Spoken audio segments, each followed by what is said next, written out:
And returning now to our top story, the results from yesterday's federal election. And some of the biggest storylines nationally are being reflected right here in Waterloo Region, from ridings being flipped, as we saw earlier, to races that were too close to call all night. And that's what we get into right now, a riding that was only called late this afternoon, Kitchener-Conestoga. We can go to CTV's Heather Senoran now for an update on this late-breaking story. Heather, Liberal Tim Lewis holding on to Kitchener-Conestoga, but we didn't really find that out until later in the day.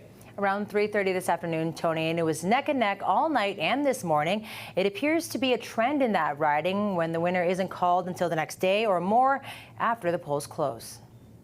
Oh, yeah, I know. Liberal incumbent Tim Lewis will keep his seat in the Kitchener-Conestoga riding. I feel humbled and excited the chance to represent people of Kitchener-Conestoga again. He won with just over 30,000 votes, beating Conservative challenger Doug Treliving by less than 1%. It was so close, in fact, the two took turns at the top spot throughout the night as the polls were being counted. We are cautiously optimistic that the people of Kitchener-Conestoga have voted for common sense change in Canada. This isn't the first time it's been too close to call for Lewis. This is the fourth time that I've run, the third time that I've won, and every margin has been within a few hundred votes each time.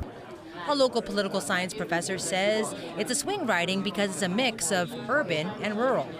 So with the Liberals doing better in urban areas and the Conservatives doing better in rural areas, and suburban areas kind of being the swing areas.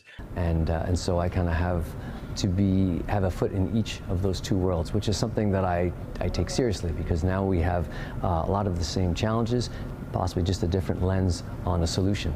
With a tight race comes a lot of waiting for the results to roll in. I haven't slept much. Yes, it is a long night. Lewis says the issues he's been hearing about the most are concerns about tariffs and the affordability crisis. As we change channels and focus on going back to Ottawa, I'll make sure their voices are heard. Until the results came in this afternoon, there was still one outstanding poll in Kitchener-Conestoga. According to Elections Canada, it was special ballots that needed to be counted. Those could be international electors or voting on campus. Tony. Yeah, obviously a key poll there, keeping things until the last minute. Heather, thank you so much for that update. Appreciate that.